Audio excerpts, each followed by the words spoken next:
The radar screen flickered in the pre-dawn darkness of Bagram Airfield, Afghanistan, casting green light across Captain Myra Vasquez's face as she studied the impossible signature. Something was moving through the Hindu Kush at an altitude no helicopter should survive, leaving a thermal trace that made the senior analyst reach for his coffee twice before trusting his eyes. The signature vanished for 3 seconds, reappeared 2 kilometers west, then dropped off the grid entirely. Major General Howard Blackwood stood behind the console, his jaw tight, watching the recording play for the fourth time. He'd commanded air operations in 3 theaters, survived 2 aircraft failures, and earned a reputation for unshakable calm. But this made no tactical sense. The signature had appeared during a period when all coalition aircraft were accounted for, all friendly units logged and verified. The timestamp read 0400 local time, exactly when Taliban forces had reported a ghost destroying their convoy in the Korangal Valley. Blackwood's intelligence officer, Lieutenant Ramos, stood with arms crossed, his usual confidence replaced by genuine confusion. The satellite feed showed scorched earth where the convoy had been, impact patterns consistent with precision ordnance, but every Allied asset had been grounded due to weather. The mission commander kept replaying the moment the signature vanished, trying to reconcile what the data showed with what doctrine said was possible. Somewhere in that mountain range, something had happened that broke every operational assumption they held. The briefing room fell silent when the file landed on the table. Inside were incident reports spanning 7 months, each one stranger than the last. Enemy positions eliminated with surgical precision during conditions that grounded entire squadrons.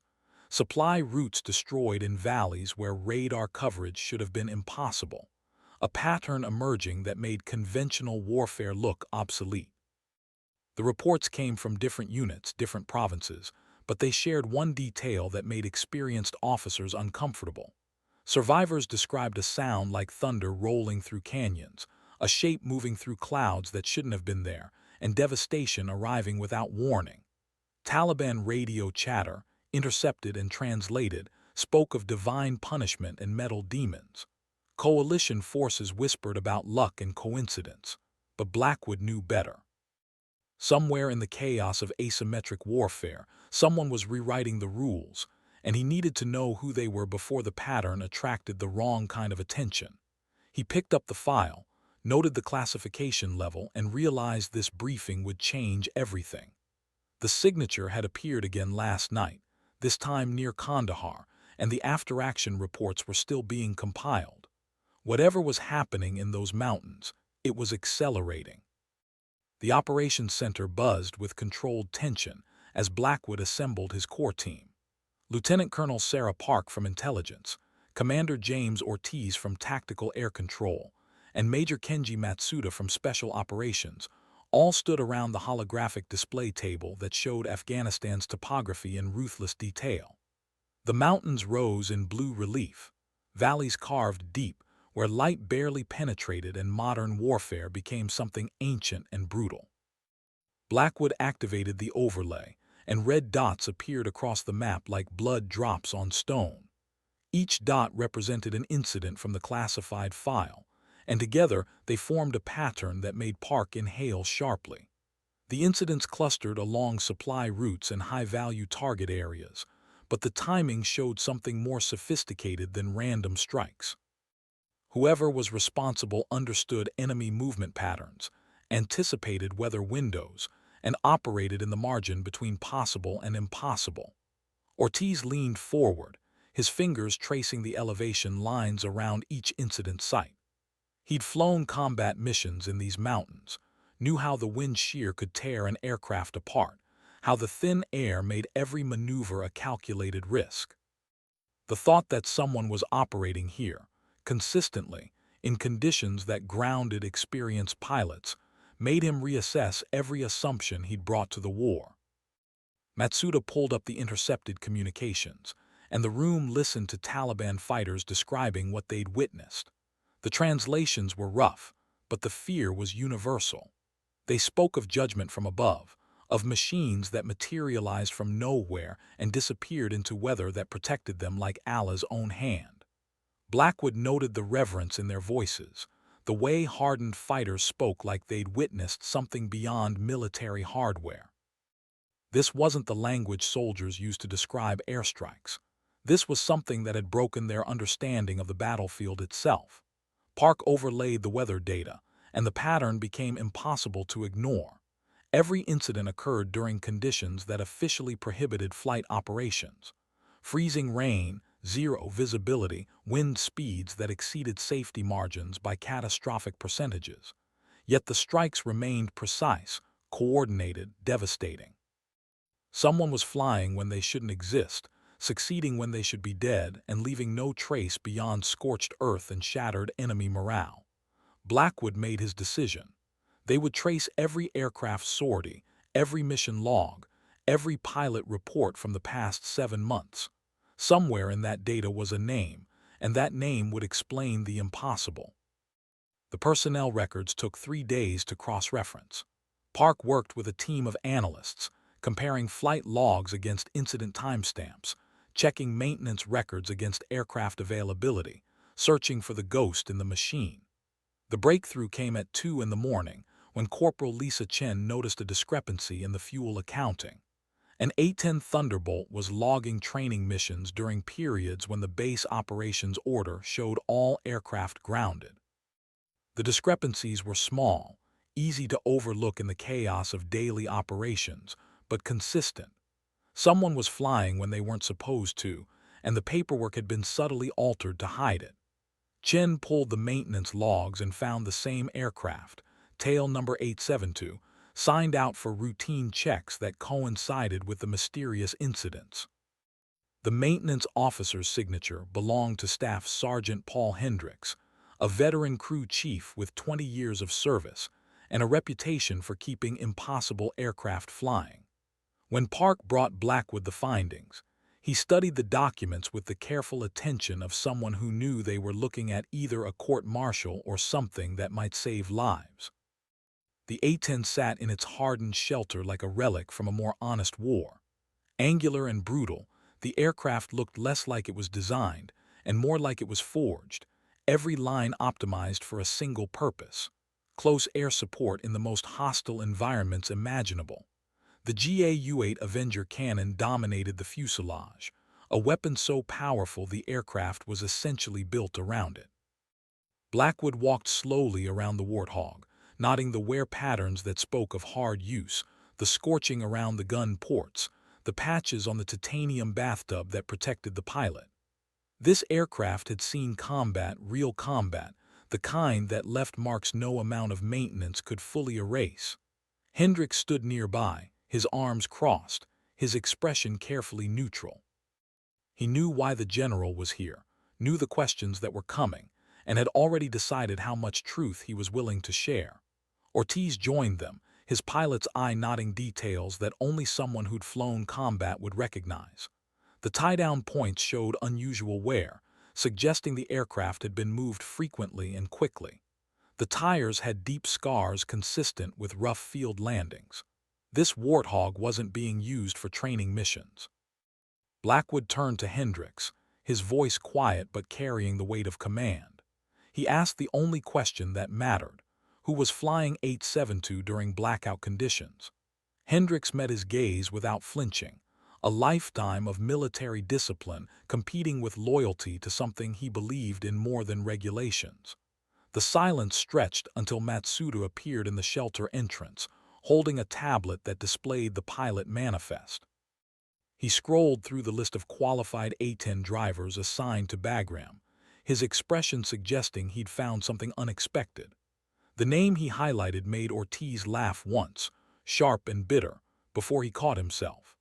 Captain Myra Vasquez, call sign Reaper, listed as assigned to liaison duties after an incident 6 months prior had resulted in her removal from combat flight status.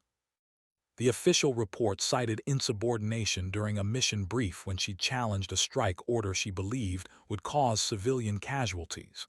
She'd been proven right when intelligence confirmed her assessment, but the damage to command authority had been deemed unacceptable.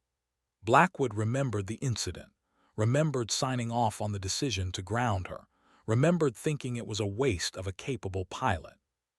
He requested her service record, and Park uploaded it to the display. Myra Vasquez, 29 years old, 7 years of service, grew up in El Paso where her father had worked as an aircraft mechanic at Fort Bliss. She'd learned to fly in a Cessna 150 held together with determination and skill, earned a scholarship to the Air Force Academy, and graduated in the top 15% of her class despite instructors who questioned whether a woman had the physical strength for close air support flying. Her initial combat deployment had been to Iraq during the surge, where she'd earned her call sign after a mission that saved an entire Marine company pinned down in Fallujah. The citation described how she'd remained on station for 40 minutes beyond bingo fuel, making gun runs so close to friendly positions that her wingtip vortices kicked dust into the Marines' faces. She'd landed with less than 2 minutes of fuel remaining, and the Marines had started calling her Reaper for the way she'd harvested enemy positions with methodical precision. The nickname stuck, spreading through the ranks until even officers who disapproved of her used it. Her performance reviews were exceptional, her tactical acumen praised by ground commanders who knew what close air support meant when you were taking fire.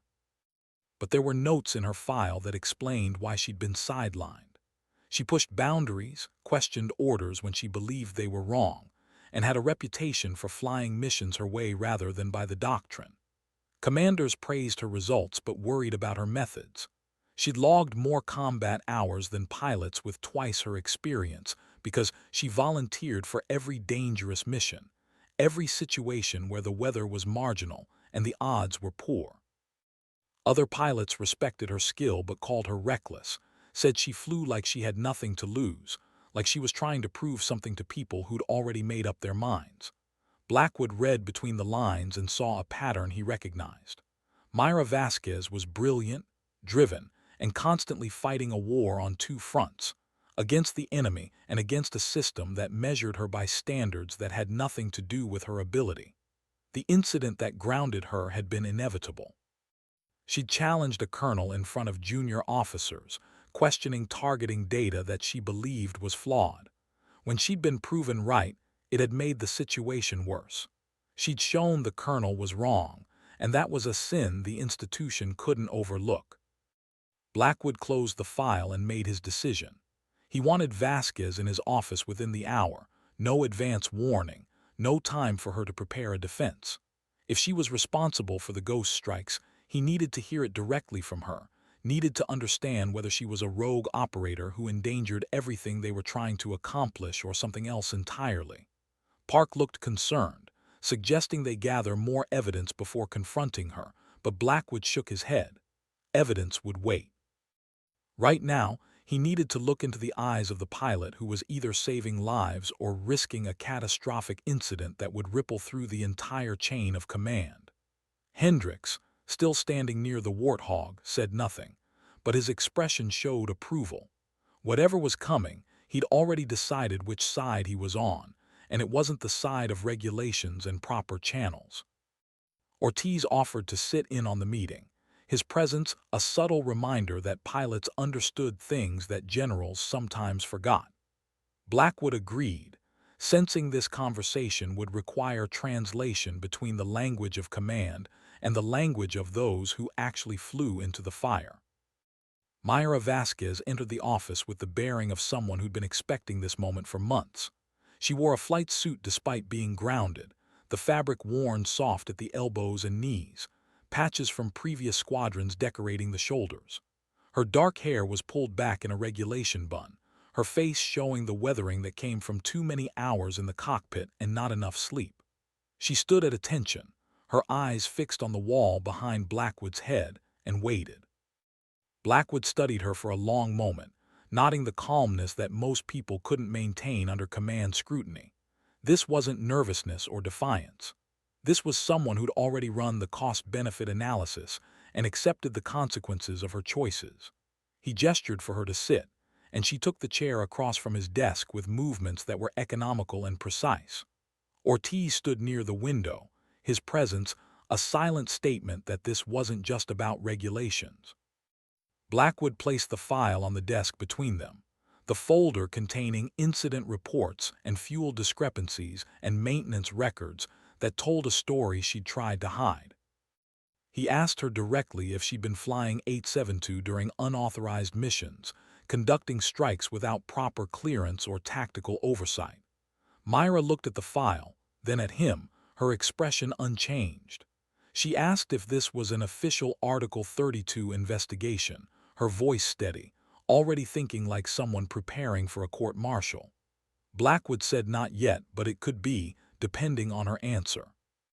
The silence that followed had weight, the kind that pressed down on everything until someone broke. Myra broke it by telling the truth. Yes, she'd been flying the missions. Yes, she'd falsified the logs and had help doing it. Yes, she knew the regulations she was breaking and the consequences she'd face if discovered. She'd been doing it for 7 months, ever since she'd been grounded and assigned to liaison duties that meant watching other pilots fly missions she knew she could execute better. She'd watched men die because strikes were called off due to weather, watched targets escape because pilots turned back when conditions exceeded safety margins, watched the war drag on because everyone was playing it safe while soldiers on the ground paid the price. Blackwood asked why she thought she had the right to make that decision, to override commanders and regulations that existed for good reasons. Myra leaned forward slightly, her calmness cracking just enough to show the fire underneath. She said she didn't think she had the right. She knew she didn't have the right. But she had the skill, and she had the aircraft, and she had soldiers on the ground who needed close air support regardless of what the weather was doing. She'd flown missions in conditions that should have killed her, threading the Warthog through valleys in zero visibility, using terrain masking and instruments alone to find targets that others couldn't reach. She destroyed enemy positions that were killing coalition forces, eliminated threats that would have cost lives, and done it all without losing a single friendly to collateral damage. Her record was perfect. Not good, not acceptable, perfect. 0 civilian casualties, 0 friendly fire incidents, 0 mistakes. She'd risked her life every time she launched, and she'd do it again, because that's what the aircraft was built for, and that's what she'd sworn to do when she put on the uniform. Ortiz spoke for the first time, asking how she'd managed to fly in conditions that experienced pilots avoided. Myra turned to him, recognizing a fellow pilot, and her explanation shifted into technical language that only someone who'd pushed an aircraft to its limits would understand. The A-10 was built for it, she said. The aircraft was over-engineered for close air support in hostile environments, designed to take damage and keep flying, to operate from rough fields and terrible weather. The manual said to avoid certain conditions, but the manual was written by people who'd never had to choose between following regulations and watching soldiers die. She'd learned the Warthog's real capabilities through experience, flying missions that taught her where the actual margins were versus where the institutional paranoia set the limits. She knew the sound the engines made when they were about to ice, knew how to feel through the stick when the wings were loading up, knew the difference between dangerous conditions and merely terrible conditions. She'd become fluent in a language most pilots never learned because they turned back before the aircraft taught them its secrets. Blackwood listened, his expression unreadable, while she described missions that would sound like fiction if they weren't corroborated by the evidence. She'd flown through passes that were technically impossible, using GPS and terrain mapping to navigate when visibility was measured in meters. She'd made gun runs in crosswinds that should have pushed her off target, compensating with calculations she'd done thousands of times until they became instinct.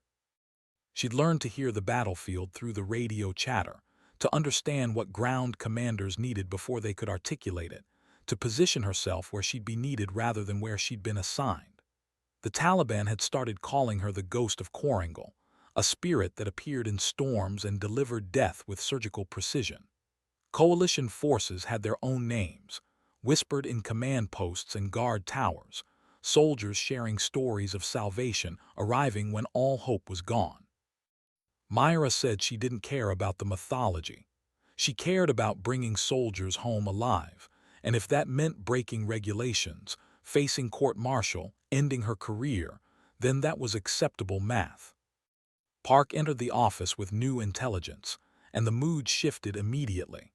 The intercepts showed Taliban leadership was adapting to the ghost strikes, changing their patterns, moving during weather that should protect them because they'd learned that the storm wasn't protection anymore. They were frightened, which made them unpredictable, which made them more dangerous to coalition forces who weren't used to enemy forces operating with such paranoia. But there was something else in the intercepts, something that made Park's voice tight with concern. Taliban commanders were offering rewards for whoever could down the ghost, were bringing in anti-aircraft systems they'd saved for high-value targets, were turning their focus from ground operations to the sky. They'd made Myra their priority target, and they had resources to make that threat real. Blackwood absorbed this, understanding that the situation had escalated beyond a simple case of unauthorized flights. If Myra continued flying and got shot down, it would confirm to the enemy that the ghost was real, was vulnerable, was worth the resources they were dedicating to the hunt. If she stopped, the ghost would disappear, and Taliban forces might relax their heightened defensive posture. Myra spoke before Blackwood could, saying she understood the implications and wasn't backing down. She said the Taliban could bring every missile system they had, could fill the sky with lead, and she'd still fly because that's what the mission required. Blackwood cut her off, his voice sharp with command authority that decades of service had honed to a weapon. He told her this wasn't about courage or commitment. This was about strategic calculus, about whether one pilot's unauthorized missions served the larger objectives or endangered them. She was forcing him to make a choice between prosecuting her for violations that warranted serious consequences or legitimizing what she'd been doing by bringing her back into the fold. Either path had implications that reached beyond Afghanistan, beyond this war, into questions about doctrine and authority that the military was built to resolve in only one way. Myra met his gaze and said she understood, but she wasn't asking for legitimization or protection. She was asking him to understand that there were soldiers on the ground right now who would die in the next month if she stopped flying, and she couldn't live with that math. The meeting ended without resolution, Blackwood dismissing her while keeping the file on his desk. After she left, Ortiz spoke quietly, saying what they were both thinking. Myra Vasquez was either the best combat pilot currently operating in theater or a disaster waiting to destroy everything they'd built, possibly both. The metrics supported her claims. Intelligence confirmed that enemy activity had decreased dramatically in the areas where the Ghost operated, that coalition casualties had dropped, that soldiers felt protected in ways that regular air support couldn't provide. But metrics weren't the whole story. She'd undermined command authority, operated outside the chain of control, and created a situation where the enemy was adapting specifically to counter her. That adaptation would continue even if she stopped, meaning they'd broken the enemy's sense of safety from air attack, but hadn't replaced it with anything sustainable. Blackwood said he needed 24 hours to decide, needed to consult with commanders who understood both the tactical and strategic implications, needed to sleep on a decision that would define how he was remembered regardless of which way he chose. That night, a convoy from the 10th Mountain Division ran into an ambush in the Pech River Valley. 3 vehicles destroyed, 4 dead, 12 wounded, and a rapidly deteriorating tactical situation as Taliban fighters moved to encircle the survivors. The quick reaction force was 30 minutes out, too far to help before the situation became a massacre. Air support was grounded due to weather. Freezing rain, zero ceiling, winds gusting to 40 knots. The tower had already turned back 2 Apache helicopters that couldn't navigate in the conditions. The ground commander's voice on the radio carried the hollow quality of someone watching his soldiers die, while he coordinated their evacuation in pieces that might not survive long enough to matter. Blackwood listened from the operations center, the radio chatter painting a picture of chaos and desperation that every commander recognized and none could bear. He looked at the weather display, at the topographic maps, at the distance between the convoy and safety, and knew exactly what was about to happen. Park tried to raise every available asset, but the responses were all the same. Weather prohibits flight operations. Unable to provide support. Recommend ground extraction when conditions improve. The distinctive sound of an A-10's engine spooling up cut through the radio traffic. Blackwood heard it through the tower frequency, heard the tower controller ordering all aircraft to remain grounded per the operations order, heard a calm female voice responding that she was declaring an emergency and launching under her own authority. 872 rolled out of the shelter without lights, without clearance, without any of the procedures that ensured safe operations. Myra Vasquez was going flying, and there was nothing Blackwood could do to stop her short of ordering the security forces to shoot out her tires. He considered it for 3 seconds before deciding that if she was going to end her career, she'd do it trying to save lives rather than sitting on the ground watching soldiers die. Ortiz moved to the radio panel and made a call that officially changed nothing, but meant everything. He informed the tower that command was aware of 872's unauthorized departure and would handle the situation after the aircraft returned. The tower controller acknowledged with obvious relief, understanding that responsibility had just been elevated beyond his authority. The Warthog disappeared into the storm, and the operations center fell into a silence broken only by radio transmissions from the ambushed convoy. Blackwood listened to men die while they waited, each minute stretching until time felt broken, until the only reality was the sound of soldiers calling for help that wasn't coming. Then Myra's voice cut through, calm and professional, asking the ground commander to mark his position with infrared strobes. The ground commander sounded confused, asking if air support was actually inbound, and Myra confirmed she was 3 minutes out, descending through weather that made instruments her only reference for which way was up. She told him to keep talking, to describe the enemy positions, to give her everything he knew about the tactical situation.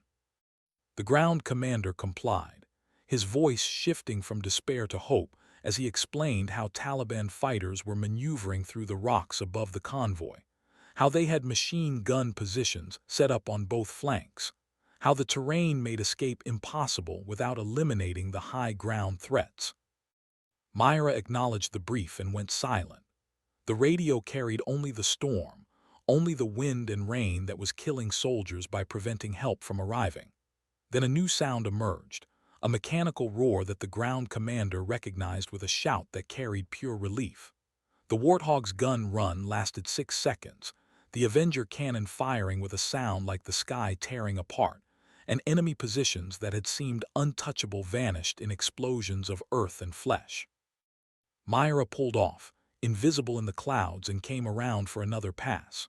The ground commander called corrections and she adjusted, the second gun run eliminating the machine gun nests on the eastern flank.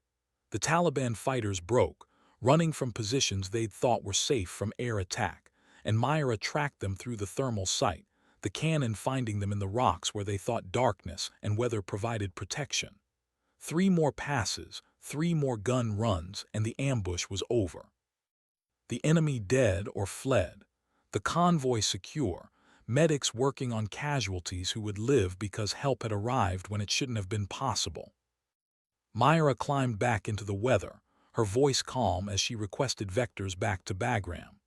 The tower gave her a heading, and Blackwood listened to her fly and approach in conditions that made him grip the edge of the console. She called her altitude, her speed, her distance from the runway, every number precise despite flying through weather that reduced the world to instrument readings and faith. The Warthog touched down hard, the landing gear absorbing impact that spoke of crosswinds and limited visibility, and rolled out until she could taxi back to the shelter.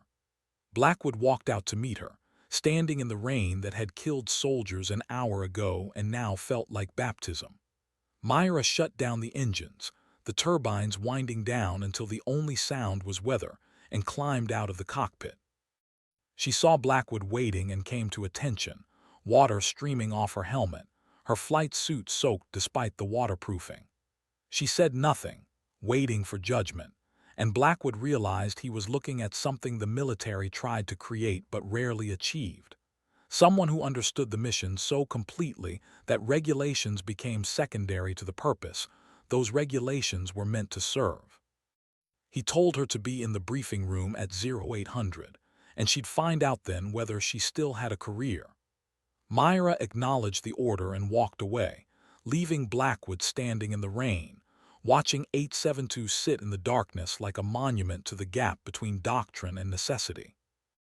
Ortiz joined him, both men silent, both understanding that they'd just witnessed something that would complicate every conversation about women in combat, about unauthorized missions, about the difference between following orders and achieving objectives. The convoy commander's after-action report would praise the air support that saved his soldiers. The tower logs would show a violation of flight operations during prohibited conditions. The Taliban intercepts would show increased fear and confusion about an enemy they couldn't predict or counter. And somewhere in that tangle of competing narratives, a decision would be made about what kind of military they wanted to be. One that followed regulations perfectly while soldiers died, or one that empowered excellence even when it made leadership uncomfortable. The briefing room filled with senior officers, more than Blackwood had expected, word having spread through the command structure about the unauthorized mission and its results. Colonel Patricia Wright from Air Combat Command had flown in from Qatar overnight, her presence signaling that this decision had implications beyond theater operations. Brigadier General Marcus Stone represented Special Operations Command, his interest in Myra's capabilities obvious. Even a Pentagon liaison, a civilian named David Kershaw who specialized in irregular warfare doctrine, sat in the back taking notes. Blackwood stood at the head of the table, the service record and incident reports projected behind him, and began the briefing that would determine not just Myra's fate, but potentially how the Air Force approached close air support in complex terrain. He presented the facts without editorial comment. 7 months of unauthorized flights. 37 combat missions flown in prohibited weather conditions. 53 enemy positions destroyed. 400+ enemy casualties confirmed. 0 friendly fire incidents. 0 civilian casualties. A combat record that rivaled entire squadrons, achieved by one pilot operating outside command authority.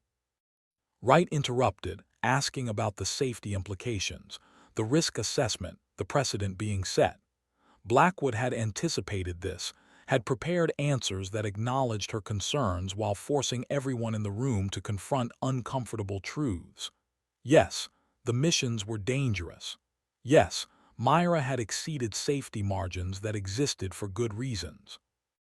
But those same safety margins had resulted in situations where soldiers died because air support was unavailable, where the enemy operated with impunity because they understood coalition forces wouldn't risk aircraft in bad weather. Myra had changed that calculation, had made the enemy fear every storm, every cloud, every moment when they thought weather was their ally. Stone leaned forward, asking about replicability. Could other pilots do what Myra did, or was this about singular talent that couldn't be scaled? Blackwood admitted he didn't know. Ortiz, sitting to his right, said he'd reviewed the mission parameters and believed maybe 5% of current A-10 pilots had the skill to even attempt what Myra routinely accomplished. Training could increase that percentage, but it would require fundamentally changing how pilots were taught to assess risk and push aircraft capabilities. Kershaw asked the question everyone was thinking. What happened if they court-martialed her? The message would be clear, would reinforce chain of command and regulatory compliance, but it would also tell every talented officer in the military that excellence outside boundaries was punished regardless of results. Soldiers who owed their lives to Myra's unauthorized missions would see the military prosecute the pilot who saved them, and that narrative would spread through the ranks in ways that damaged morale and recruitment. Conversely, if they legitimized her actions by returning her to flight status, they'd be telling pilots that regulations were optional if results were good enough. That path led to chaos, to cowboys operating by personal judgment instead of coordinated doctrine. Both choices had consequences that rippled through the institution in ways that would take years to fully understand. Blackwood let them debate, listening to officers argue past each other while protecting their institutional interests. Finally, he stopped them by presenting a third option.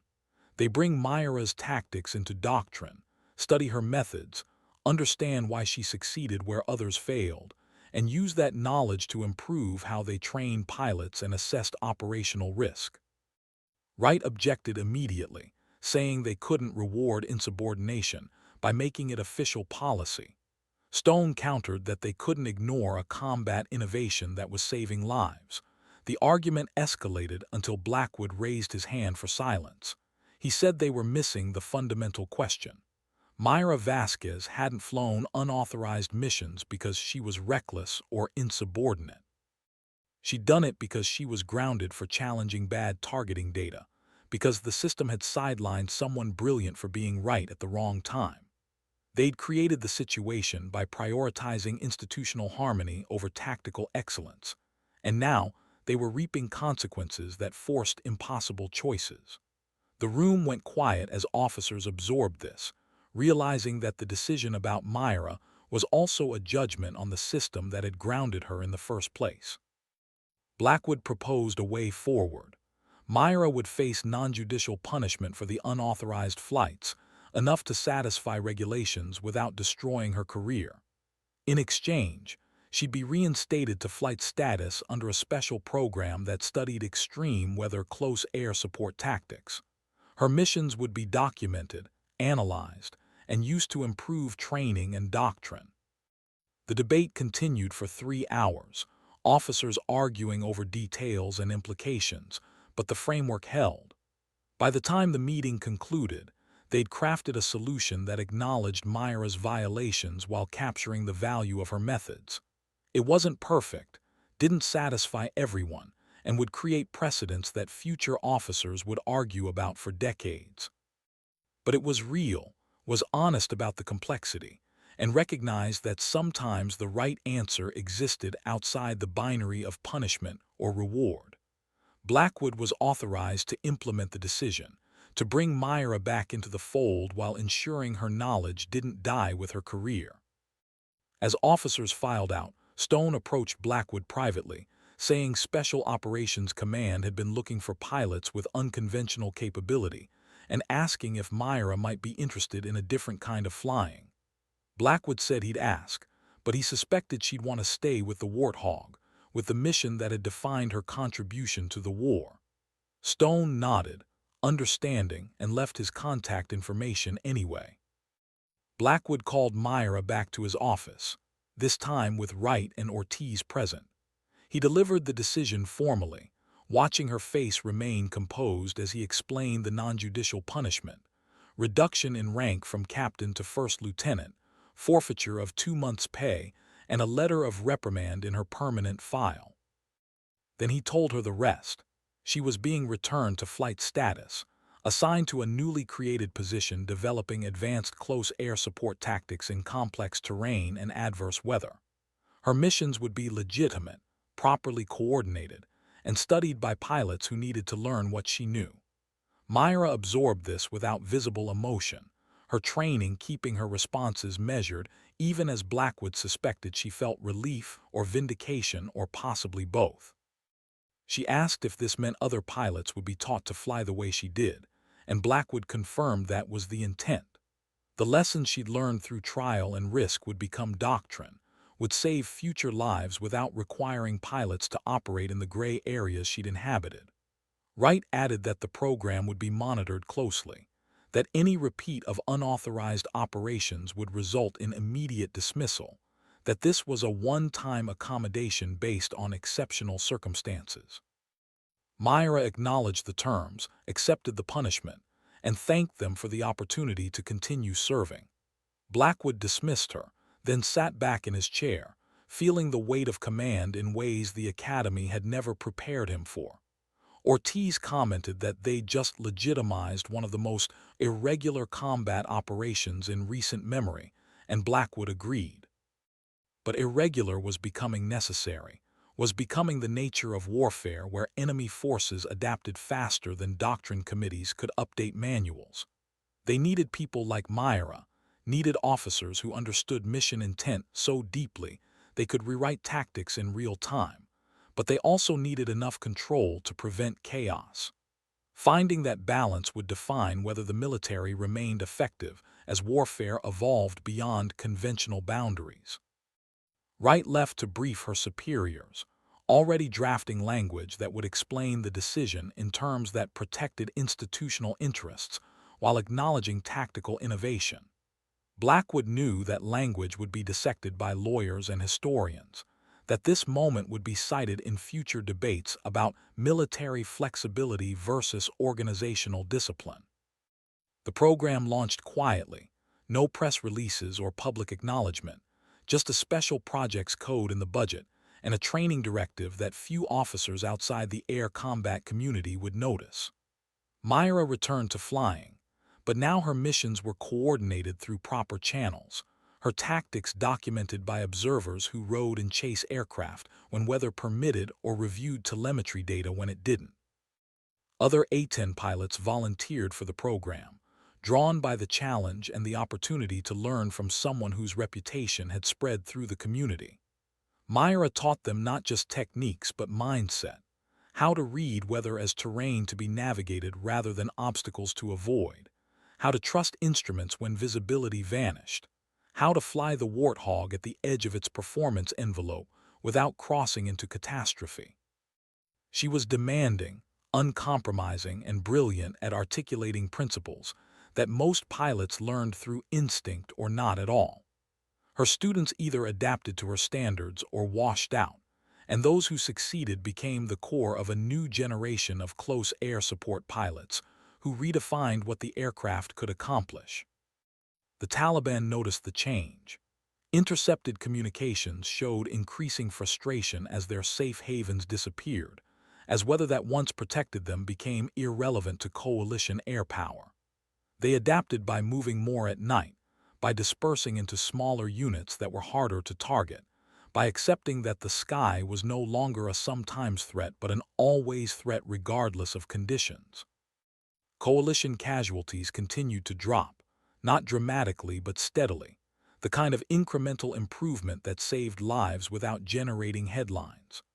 Ground commanders started requesting specific pilots by call sign, knowing that Reaper and the pilots she'd trained would show up when others turned back, would deliver precision fires in situations that conventional doctrine said were impossible. The mythology grew, soldiers telling stories in mess halls and guard posts, but now the stories were about multiple ghosts, about a cadre of pilots who'd learned to weaponize weather itself. Myra discouraged the mythology, insisted her students focus on technique rather than reputation, but she couldn't control the narrative that soldiers created from their experiences of salvation arriving through storms. 6 months into the program, Wright returned to Bagram to observe a training mission firsthand. She flew in a chase aircraft, positioned where she could watch Myra lead a flight of 3 Warthogs through a mountain pass in conditions that made Wright grip her restraints despite years of flight experience. Myra's voice on the radio remained calm, calling out heading corrections and altitude changes, guiding her students through the pass using a combination of instrument flying and terrain awareness that seemed almost supernatural. They emerged from the weather exactly on target, aligned for a simulated gun run on a practice range that replicated the valleys where real combat occurred. The students executed their attacks with precision that demonstrated hours of training under someone who accepted nothing less than excellence. Wright watched through binoculars as the Warthogs maneuvered through weather that looked impassable, and understood viscerally, why soldiers loved these pilots with an intensity that bordered on worship. They were proving that help could arrive anywhere, anytime, that the infantry's prayer for close air support would be answered regardless of what the sky was doing. After the mission, Wright debriefed with Myra, asking questions that revealed genuine respect despite her initial skepticism about the program. She admitted she'd thought this was going to be a face-saving exercise, a way to handle a difficult situation without losing a talented pilot, but what she'd witnessed changed her assessment.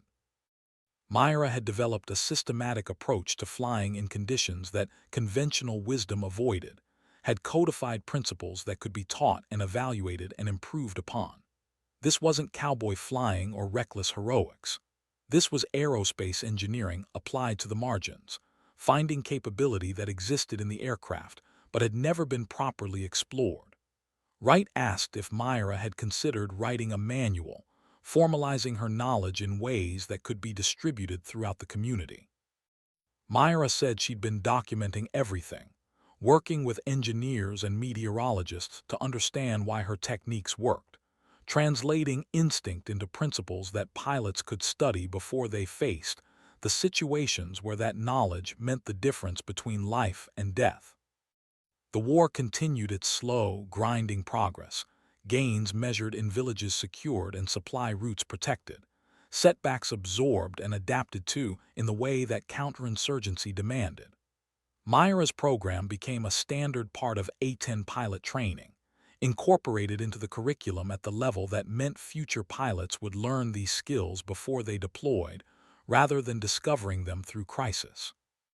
The pilots she'd personally trained became instructors themselves, spreading the knowledge through the community in ways that ensured the capability would outlast any individual.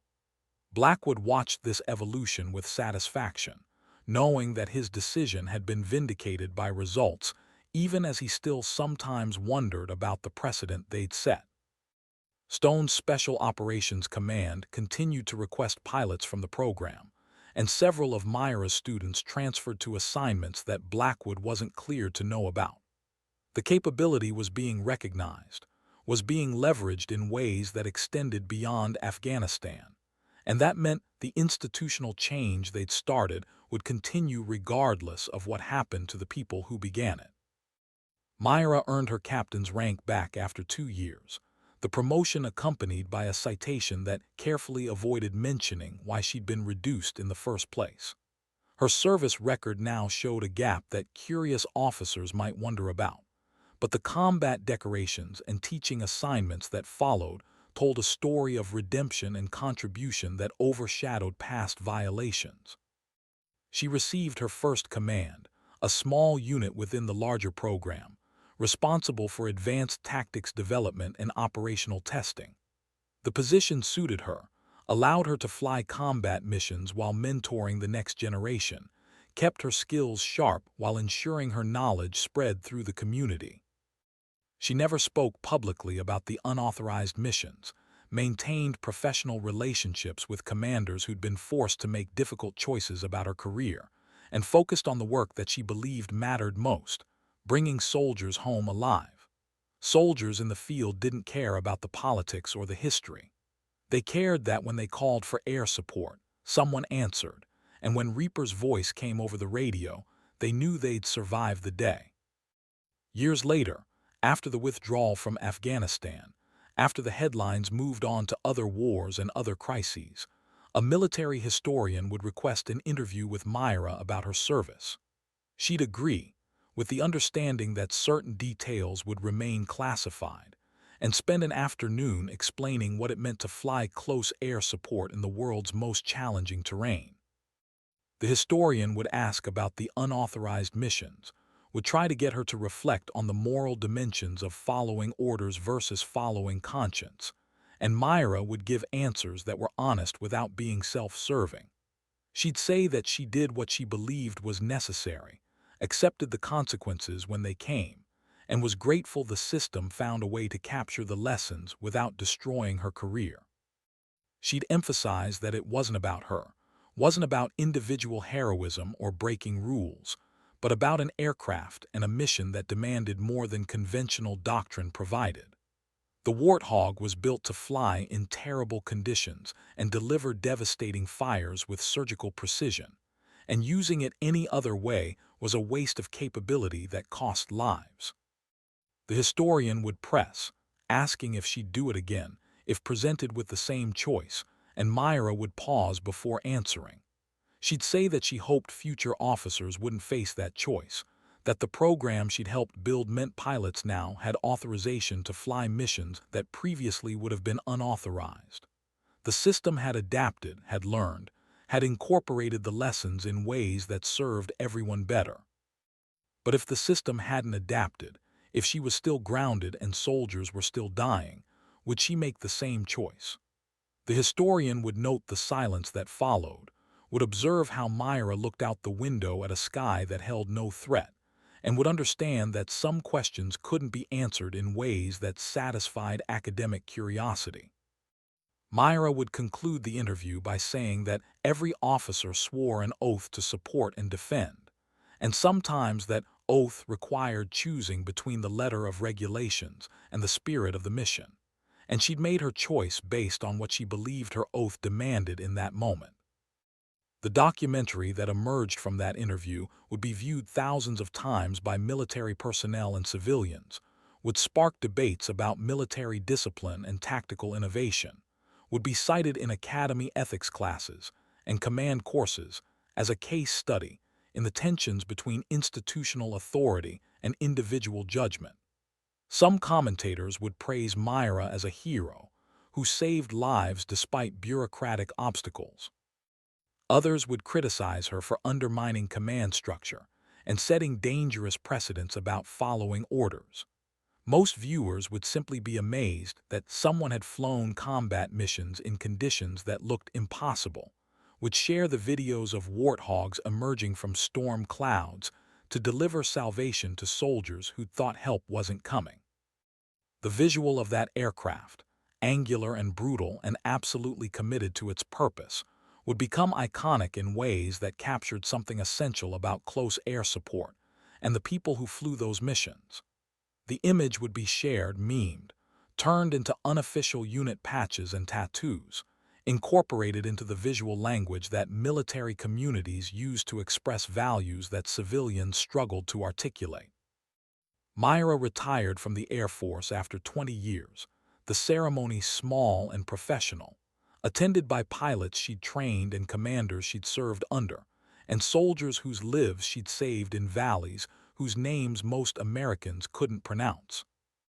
Blackwood gave the speech, now retired himself, and he spoke about the challenges of command, about making decisions with imperfect information and living with the consequences, about the officers who forced those decisions by being too talented to waste and too principled to ignore. He said Myra had made him a better commander by refusing to accept easy answers, by demonstrating that excellence sometimes required operating at the margins of acceptable risk, by proving that the military could adapt when the mission demanded it. He thanked her for her service, for the lives she'd saved, for the knowledge she'd codified, and for the example she'd set of what it meant to truly understand the oath they'd all sworn. Myra accepted the flag and the certificate, shook hands with generals and crew chiefs, and walked away from active service into whatever came next. She consulted for aircraft manufacturers, testing next-generation close air support platforms, and providing input on systems designed from someone who understood combat requirements at the most intimate level. She taught at the academy occasionally, guest lecturing in courses that dealt with air power theory and tactical innovation. She wrote the manual that Wright had suggested years ago, a comprehensive guide to extreme weather close air